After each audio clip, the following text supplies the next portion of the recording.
Hello and welcome to the Mirror Gaming Walkthrough, the weekly gaming news show. We've got a cracking show for you this week. Very personal show. We've just got me and Lewis talking about EAFC 24 following the gameplay reveal earlier this week. Lewis went to the Amsterdam event last week where he got hands-on with the game. He got to see the game in all its glory, go through all the new details. We'll get all the latest gossip for you and more in today's Mirror Gaming Walkthrough, but not before we go through the credits.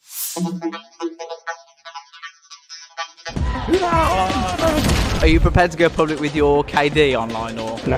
Everyone thinks he or she is the best football expert on the planet. You see it in the back page of the Mirror, deal agreed. I think the most important thing is just to have fun. What? 310? No, what button is it? Well, hello. We're ready to come for the W, yeah?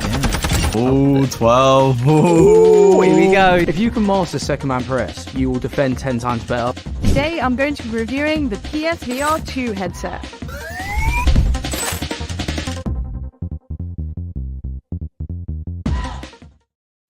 Welcome to the Mirror Game Walkthrough with me, Nathan Bliss, and my good colleague, Lewis Barton. Lewis, how you doing? You all right?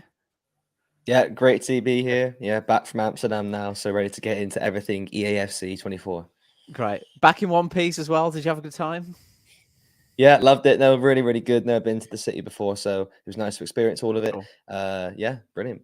Cool. Well, let's talk about that event then, because this week we got the gameplay reveal. We got a gameplay deep dive trailer. But last week, obviously, was the live stream reveal event where they EA revealed EAFC 24 to the world with a live stream where they brought out various guests and things. And some of it was quite awkward, found quite funny at times, the different footballers and celebrities and things. What? First of all, let's go through that live event. How was that as an experience for you being there in person? Fantastic. Well, I think the size of it from other journalists I spoke to was nothing they'd seen before. There was 300 to 400 people there, I think, in total. And I think the FIFA 23 launch event had 20 people there in total. So it was quite the step up, I think, for a lot of people. But I guess that's what's going to happen when they got a whole big rebrand. You know, there's a lot of pressure, I feel like, on this game for EA, and they wanted to make it start with a bang. So the event itself was, yeah, it was brilliantly built, like this stage, like a tunnel to walk down, like it was you were entering the EAFC pitch. And then everyone took their seats and they presented the game. So the live stream is what you guys would have seen at home. But we managed to be there, first person, seeing it live. And it was a great experience. Like you said, a load of pro players and ex-pros came out to sort of like, show off the game. Erling Haaland, the cover star, came out in his bright green pajamas, which that gave a few people a few laughs. And yeah, like you mentioned earlier, a few ex-players. So Ronaldinho was there, Luis Figo, Didier Drogba, Alex Scott, legend of the women's game, all to show off that unrivaled authenticity from EA. So showing off, we got the Premier League, we got the Champions League, we got women's football. No one else has this. You should come by our game. And yeah, like you mentioned, a bit awkward at times, because these ex-pros came onto this stage, big reveal, as you can see here in the video, really big over-the-top reveal. And bar Haaland, who actually did speak, the rest just came up, put the trophy down, gave a little fist bump, walked off. But you can't tell in the video, but the crowd was really excited by all of it, especially Ronaldinho, I'd say. He's been... Where are you in the crowd? Where are you? I'm just on the left side of the tunnel. About there somewhere. Yeah, okay. yeah, about there. Yeah. So, okay, cool. I think Ronaldinho was like the player for a lot of people who growing up, like the player. So that was a big one for a lot of people. And Haaland, you can say, is the new generation's Ronaldinho in a way. He's like the star player, isn't it? Like Mbappe was last year. But overall, fantastic event where I also got to get my hands on the game for the first time, get my first taste of EAFC. Cool. Well, before we go into that, because I do want to hear about that a bit more, why was he wearing pajamas? Was there anything? Do you know what? I think it's when you reach a stage that big in your career, you just get past the point of caring. And it's like, I think I've seen him when Man City won the Premier League, the Champions League, the treble. He went out on their club night out, I think, in a set of blue pajamas. So maybe it's his luck. He's trying to make it like a signature look or something. But it did get a few laughs, I think. Yeah, I noticed that he had EH as well on the sort of back bit as embroidered pajamas. I mean, who am I to talk about fashion advice? Like he pulled it off, so Yeah, do you it's know all what I was good. going to say? That he actually pulled it off as well. He had the Yeah. matching trainers, matching Yeah. shoes to go with it. So I think an outfit like that, it's all about confidence, isn't it? If you've got the it is. confidence, then you pull it off. I mean, But yeah. let's I mean, when you're the cover star of EAFC 24, you well, can do whatever you want. I that's think. it. Yeah, but this isn't a fashion podcast. If you've just tuned in now, apologies, and thank you to everyone who's tuned in as well. Matt's in the chat. How many people are at the event? I bet those PJs cost a smooth 200k. I don't know. Probably custom pajamas. I don't know. They look very well fitted. Why we go back to fashion? Let's go back to AFC 24 then. So you mentioned that you got your hands on some gameplay. Obviously, EAFC 24 is the first time that EA are doing their own game without the FIFA branding. So there's a lot of people expecting so much from this game in terms of how the game feels. Maybe they're looking for a fresh experience. Maybe they're looking for something, completely different to what they've looked at with FIFA before. Maybe they're expecting something to look completely different, like a black and white sort of thing. From your experience, how did EAFC perform in your opinion in terms of gameplay? Yeah, like you mentioned there with expectation, I think it was very mixed getting there, speaking to other people who were at the event. Some people were expecting the world of this. They were expecting, a brand new game, a brand new feel, everything completely different. Whilst some people were quite skeptical based on the fact that the past 4 FIFA titles, which have all been produced by EA, so gameplay has been the exact same. So how could they make it different? And to be fair to EA, at the end of the day, it's a football game. There's only so different. You can only make it so different to how it was last year. And I've always said with the FIFA titles, the one thing they've always got spot on is the presentation. It's always looked good. The cutscenes have always been interesting. And they've never had an issue with that. They always seem to smash that. And they did it again this year. I think some new presentation they added into it as well that I really like was a cutscene when a free kick is given. You had the referee's POV as a little animation. So you can see players, ref having a go at him, asking, trying to argue the decision whilst he's spraying the markings on the floor.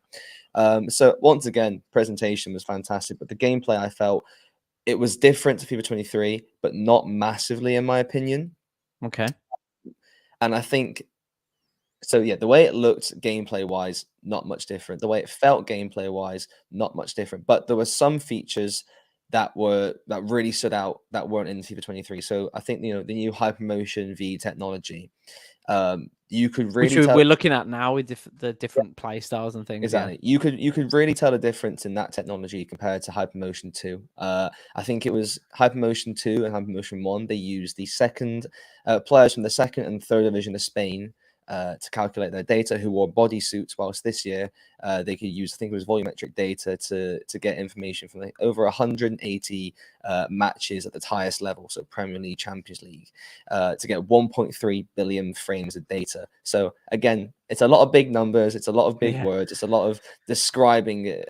They've really described it to be amazing, and you could feel it. You could feel a difference, I think, in the way people played. They go through it in this video here as well with Hypermotion, how there are specific movements players have that reflect, how it is in real life. They had that Robertson slide tackle. You had the Haaland goal against Dortmund. This Haaland goal here, with his run style, the way he flaps his arms about and he arches his back, as you can see there, it's the exact same in game now.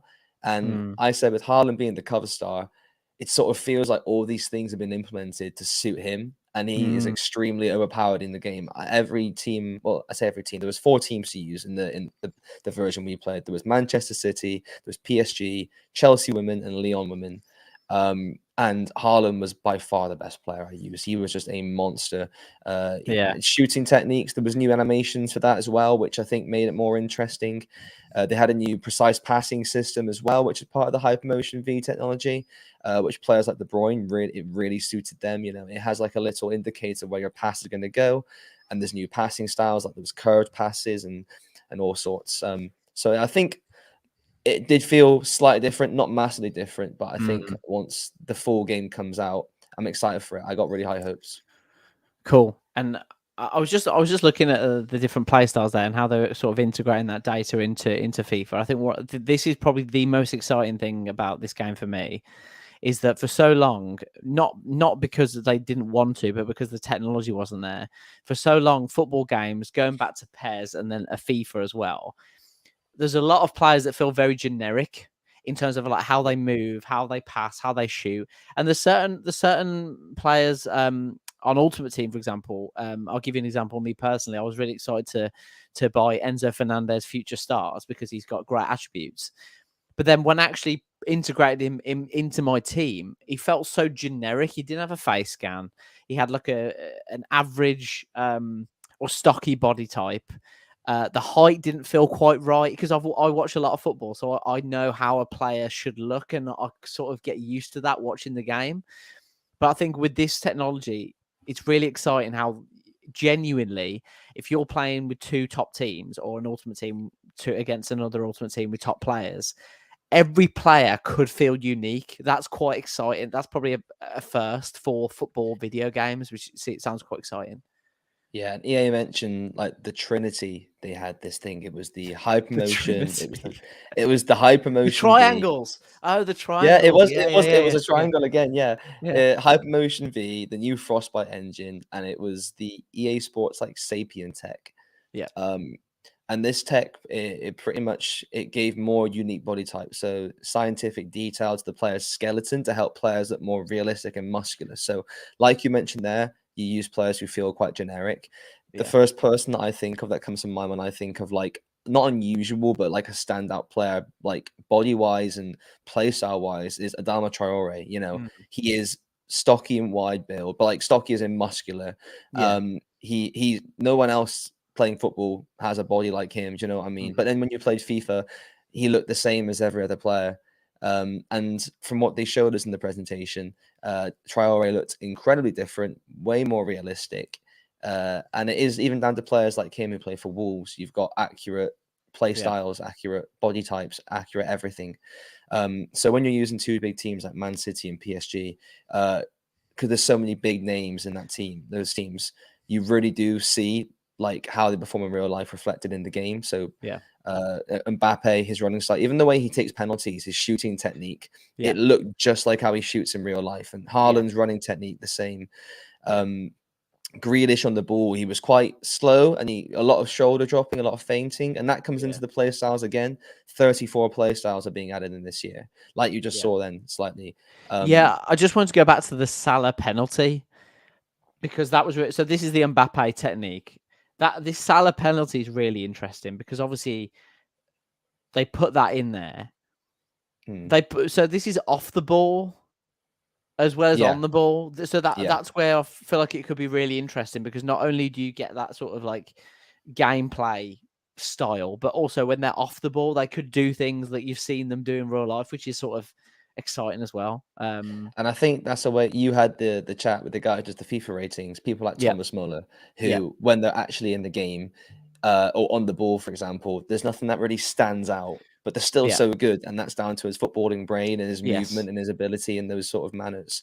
And I feel like in a game like this, where they've been so in touch with details like that, someone like Muller could feel even better than he should do because it's down to those little like minor details. So like you mentioned off the ball, stuff like Haaland last year on FIFA 23, when he had the ball at his feet, he felt like Haaland because when you're running with him, he sort of has that long, lengthy run style because of the new lengthy techniques. As this year, if you make a through ball, he's before you even making that pass, he's sprinting, he's making those runs, his movement of the ball is fantastic. And it's not just like, oh, his movement's good, he moves away from his defender, he will like arch a run, he will find the space, he knows what he's doing.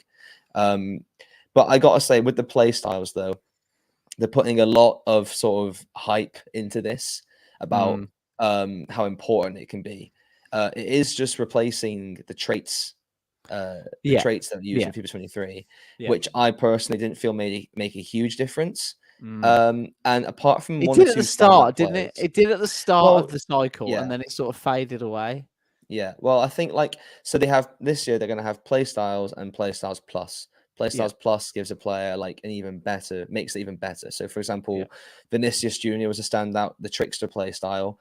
He's a Trickster playstyle Plus, which means there's certain flicks and tricks that only he can do that are specific to him. Okay. That makes him a standout player. That makes him different from others. But there are a lot of players where they would have like a power shot, you know, power trait, for example. And you couldn't tell too much.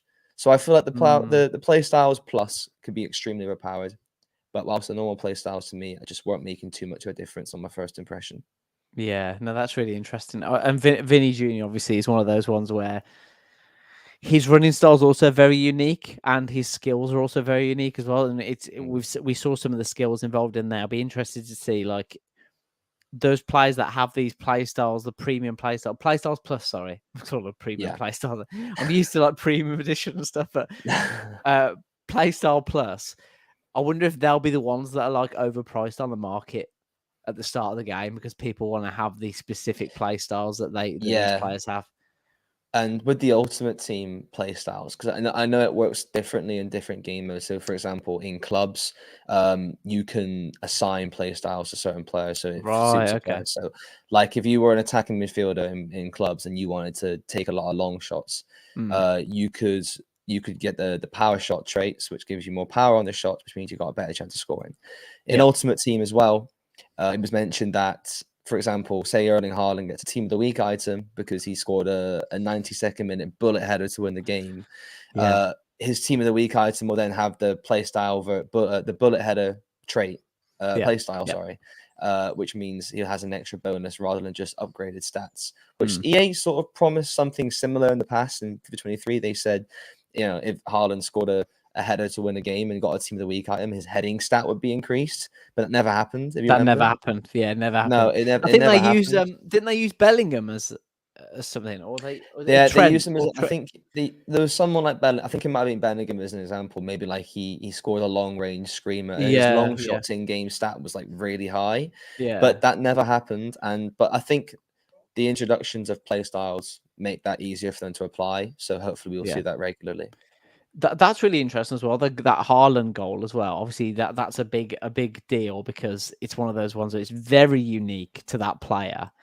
I wonder if you have to do anything special to do that, or if it's just you're playing with them and then it happens naturally. So I think it was just it happens because obviously we got to use Man City. And when I think of Haaland scoring like those sort of goals, there was that one against Dortmund, and I think of the one against Manchester United where De Bruyne crossed it in, and he sort of just he threw himself forward, waiting for the ball to come to him, then threw a leg out. So like that one there, a bit like that. And it was just like because he's so acrobatic and such like a big body type that you would send the cross into him, and you would sort of have these animations and techniques that no one else I used had. So it was really interesting to see that in game. And like you mentioned with the off the ball stuff, even celebrations now, like the one where he pushes the camera around and stuff, which is replicated exactly from a celebration in real life. I do think it's really promising, I think, compared to the past not Frostbite, Hypermotion engines. No, it's really interesting. I think one of the biggest things, and what I always say as well, is that I think EA have always got an advantage at events like these because the games are always local. So you're getting like the best version of the gameplay. I think the real test with the gameplay will come when they open the servers on launch day and people get into games and you get to have that sort of Ultimate Team experience. That's when the gameplay will need to stand on its own, not in a controlled environment where you're getting the snappiest. Like we've joked, haven't we, before? Like if you're playing a game against someone like live at someone's house, you're getting. People say, "Oh, I'm better." Like live, I'm better in a live event sort of thing, don't they? They always say that. So it'll be really interesting to see how it actually performs in real life conditions, if you like, rather than just sort of local. I think that'll be the biggest test. But so overall opinions on gameplay, would you say it's an improvement? And what are some of the major differences? I'd definitely say it's an improvement. I think this year, like I said, you can tell the difference between the hypermotion technology. I feel the individuality of players this year is something which I really like because especially building an Ultimate Team, for example, you're trying to pick individual players who suit a certain team. So this year, if you are more of a trickster or, you like to go for more cross the ball into the box more often, you can go for certain players with certain play styles who suit that. So people like Trent, for example, Alexander-Arnold, I think he has like a play style to do with like a curved pass or curved cross. Ooh, yeah. I saw it in one of the trailers as well. And it just, I feel like it would make that slight bit of difference to help suit your team. Yeah. But gameplay wise, like you mentioned, I think there is real differences this year. it feels more realistic. It looks more realistic. But I think we'll have to wait until the actual game is released, because plenty of times in the past we've been really excited by trailers, deep dives, think it looks really good, looks really different. But when the game comes, those promises haven't been kept. And you know, we saw last year with the lengthy play styles, the game started off and everyone was like, this is the best FIFA in years, because it's not the same where pace matters. You know, you've got players like Harry Kane, you've got players like Erling Haaland, you know, these lengthy players who are performing really well, making it more even. But then, you know, a few months down the line, that stopped, and it was quickly Mbappe, Vinicius, all these fast players again. Yeah, absolutely. One final question from me. Could this have easily been FIFA 24? Do you feel like there's enough of a step forward? Do you see what I mean? In terms of like, this could have easily just been what FIFA 24 would have been without, like, is this really something that we had to get rid of FIFA to do these changes? Do you buy that at this stage? Or? Personally, I think gameplay wise, FIFA would never really had a say. So this could have easily been FIFA 24. But I feel like when it comes to maybe content wise, like an ultimate team and new features in different game modes, not to do with the gameplay, FIFA may have had a say in that. So, you know, with Ultimate Team this year, they've obviously teased a lot of things to do with the evolutions and women's players in games. That could easily be something that FIFA didn't want to associate with their name, because they could see it as unrealistic, you know, having players change positions, players, you know, who are these really low ratings become really good, and having women and men in the same team in a game. That could have easily been something that they said, okay, we don't want to do that because that's unrealistic, though. At the end of the day, it's a game. You know, if Fantasy you're using mode, if you're using players who, you know, haven't played for 40 years, who are better than players who are current, you know, like, so there's nothing wrong with having a women's player. Why isn't playing with a men's Ronaldinho player. 50 years old in my game? Yeah, Like... exactly. Like, if they want to be extremely realistic, that's what that would be like. So, and there was a big change to menus as well. The way it looked, I think it looked fantastic. I was a big fan of how the menus looked. It took you back to that retro FIFA style where it was sort of the column on the side that you could scroll down. That's cool. But with like a more futuristic look. It was really nice. That's cool. That's really cool. Well, thank you so much, Lewis, for giving us the juicy gossip from the Amsterdam event. Really appreciate it. And it'll be fascinating to see how it actually performs, because this is a very early build, I would guess. So there's probably going to be changes until we get our hands on it. We expected playing it, everyone who was there, that is very far from the final product. It felt quite slow, but like I said, I think that will speed up as time goes on, especially with Ultimate Team promos. They're sort of preparing themselves. Absolutely. But overall, promising. I say that it's promising. Cool. All right, well, thank you very much, Lewis. Really appreciate your time today. Thank you for giving us all the goss on EAFC 24. And thank you for you guys so much for watching. I hope that helped in terms of EAFC and what we learned from the event and things. And if you've got any comments or questions, please leave them down below. We'll try and answer them for you after the video's gone live. But thank you so much. And we'll catch you next week in next week's Mirror Gaming walkthrough. See you then. Bye-bye.